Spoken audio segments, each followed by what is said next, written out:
नमस्कार, मी प्रियांका पाटील. आपण पाहत आहात राष्ट्रीय लोकराज्य न्यूज, निर्भीड बातम्यांचे व्यासपीठ.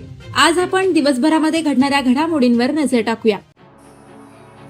नाशिक जिल्हाधिकारी कार्यालयासमोर बच्चूभाऊ कडू यांच्या मार्गदर्शनाखाली स्थानिक आमदार दिव्यांग निधी दिव्यांगांसाठी खर्च करावा या मागणीसाठी तीव्र आंदोलन. नाशिक जिल्हाधिकारी कार्यालयासमोर प्रहार संघटनेचे संस्थापक अध्यक्ष बच्चूभाऊ कडू यांच्या मार्गदर्शनाखाली दिव्यांगांसाठी स्थानिक आमदार दिव्यांग निधी दिव्यांगांसाठी खर्च करणे, संबंधित शासन निर्णयाची अंमलबजावणी करणे, निराधार योजना 25 वर्षाची अट रद्द, शासन निर्णय दिसतो 2003 क्रमांक 2/20 दिनांक 5/7/2003 नुसार लाभार्थ्यांच्या मुलांची 25 वर्षाची अट रद्द आहे. तसे निराधार योजनेची उत्पन्न मर्यादा 50,000वरून 1 लाख रुपये करण्याचा प्रस्ताव शासनातर्फे पाठवावा. शासन 20/2025 क्रमांक 46/20 दिनांक 15/10/2025 नुसार दिव्यांगांची पेन्शन रुपये 2,500 करण्यात आलेली आहे. तरीही अनेकांना 1,500 रुपये प्रमाणेच पेन्शन मिळत आहे. सर्व तहसीलदारांना आदेश देऊन 2,500 रुपये पेन्शन लागू करावी. विलंब करणाऱ्यांवर त्वरित कारवाई करावी. बेघर दिव्यांगांना घरकुलासाठी 1 गुंठा जागा देण्यात यावी. मनपा गाळेधारक दिव्यांगांना दरमहा भाडे दरात 75% सवलत देण्यात यावी आदी दिव्यांगांच्या मागण्यांसाठी तीव्र आंदोलन छेडण्यात आले.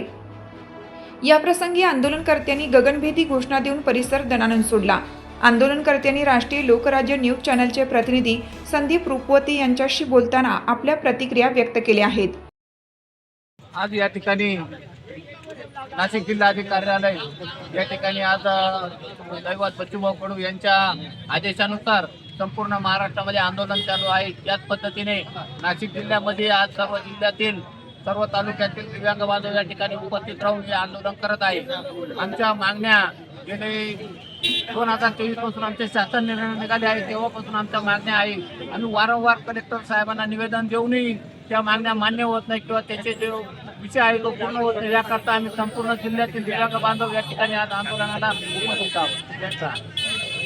कोणत्या ठिकाणी चालू आहे? हे नाशिक जिल्हाधिकारी कार्यालय सिटी. तुम्हाला काय सांगायचं? नाशिकमध्ये आज दिव्यांग बांधवांचं आंदोलन आहे. बच्चूभाऊंच्या आदेशानुसार संपूर्ण महाराष्ट्रभर आंदोलन चालू आहे. आमच्या मान्य याच आहे का ते आमदार आणि खासदारांना 10% निधी खर्च करावा लागतो, त्याची अंमलबजावणी झाली पाहिजे.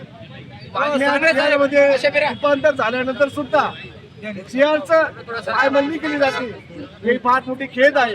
हा कुठल्या प्रकारचा दान धर्म भीक मागत नाहीये.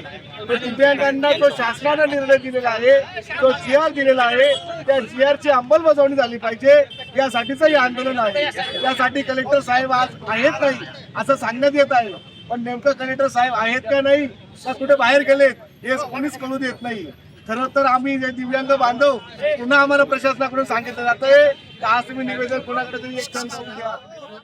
यावेळी उपस्थित रवींद्र टिळे, ललित पवार, संतोष मानकर, नरेंद्र खैरनार, गणेश निंबाळकर, अनिल भडांगे, अंबादास कळमकर, शरद नरवाडे, ललित पवार, निवृत्ती खोटरे, यशवंत सापुते, जयवंत थेटे, भरत राऊत, निलेश सिरसाट, प्रकाश वातास, पुंडलिक भुसारे, उमेश खारके, संदीप आव्हाड, ज्ञानेश्वर सोहाळे, तनुबाई खांड बहाले आदी प्रहार संघटनेचे महिला पुरुष पदाधिकारी व कार्यकर्ते मोठ्या संख्येने उपस्थित होते.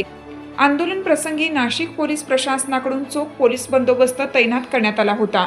नाशिक प्रतिनिधी संदीप रुपवते.